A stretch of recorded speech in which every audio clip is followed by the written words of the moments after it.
So last night my pops sent me an email about a new vulnerability that allows for remote code execution. This morning I rolled over in bed and gave it a read, and apparently hackers are hitting licks in Minecraft now. And naturally that's enough to pull me out of the woodwork, so I'm back with another video. It's time for me to dust my white hat off. So let's dive into log4j. Now if you're looking for a proof of concept video of me actually like running the exploit, my hacker days are behind me, so this is not that. My goal with videos like this is to simplify the technical concepts so that the average person can understand. Now Hack5 has already done a great video demonstrating the exploit, and I'll link to that in the description if you're more technically inclined and you want to take a look at that. And in addition, all the news articles and white papers I used in my research will be linked in the description below. I don't claim to own any of the research. My goal is just to aggregate it and put it into layperson's terms. So let's get started. What is log4j? To getting technical for just a second, bear with me. CVE 2021-44228, colloquially called log4j, which is what we're going to call it, is a zero-day vulnerability in Apache's log4j library. Now, from what I understand, log4j implements the lightweight directory access protocol, commonly known as LDAP, and a bug in log4j's implementation of LDAP allows for carefully crafted LDAP queries to give shell access to attackers. And with this shell access, an attacker can run arbitrary code on the victim's machine. So I like your fancy words, Magic Man, but what does that mean? I want to break this thing down into a few key terms that will help us get a better understanding of what's going on. So we'll start super duper simple by defining what a zero-day exploit is. Now if you Google it, there are a bunch of similar yet nuanced definitions for zero-day, but we're gonna rock the FireEye's definition as an exploit that causes trouble in the wild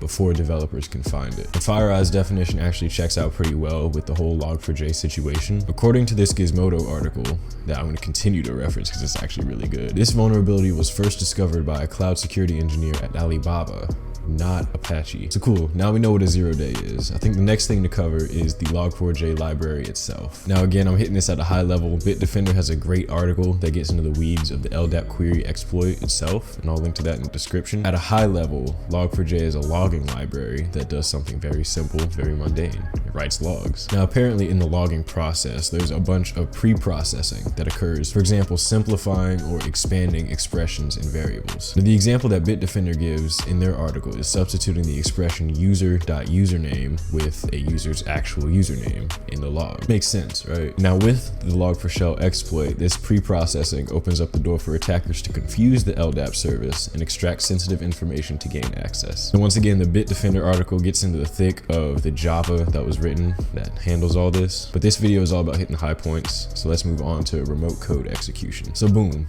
the attackers exploited log4j and has access to the system. What can they do? Now, the proverbial jackpot of any attack is getting control of a command prompt. It's what us nerds call a shell. Now, remember the Minecraft example? See how the demonstrator has a terminal open at the very bottom where they're typing commands? Now at the end here, they're running ping, not from their own system, but from the victim system. Now ping is a benign command because all it does is ping another computer on the network. But the point is to demonstrate that the attacker now has access to the victim's entire system, more or less, and can run anything that they want. We call this remote code execution.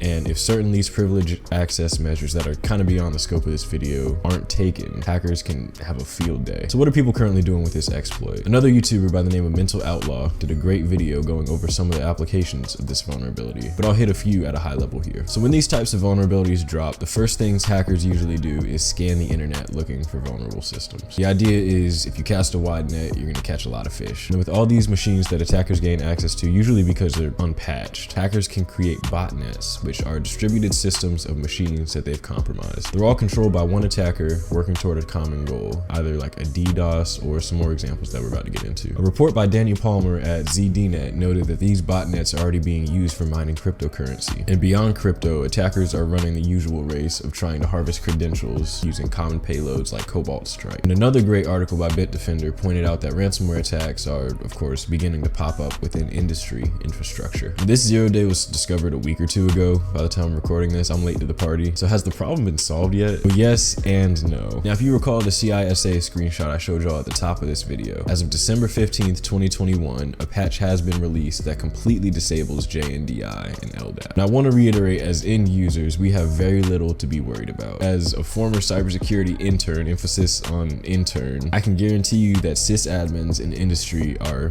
probably putting out a lot of fires right now. 0 days always cause the news cycles to go crazy, but at this point, in all honesty, it falls on companies to do their due diligence in making sure that their infrastructure stays patched and up to date. In cybersecurity, next to the human element and social engineering, unpatched systems are the leading cause of many of the attacks that we see today. And as this exploit mutates just as biological viruses do, security experts will have to be on their A game going forward to ensure that everything stays patched. So I've tried to hit the high points. Hopefully you've learned a thing or two about this new vulnerability, 0 days in general, and remote code execution. Now, if I missed something or you have any questions, please feel free to leave a comment. Again, let me say it one more time. I don't think this is anything for end users to be stressed about. I just think it's important to put technical things into English so that everybody can be informed about what's going on. Now, you're going to see a lot of fear mongering in the news in the coming days. By being somewhat informed, hopefully you'll know that this one mostly falls in the hands of the experts. Have a good one.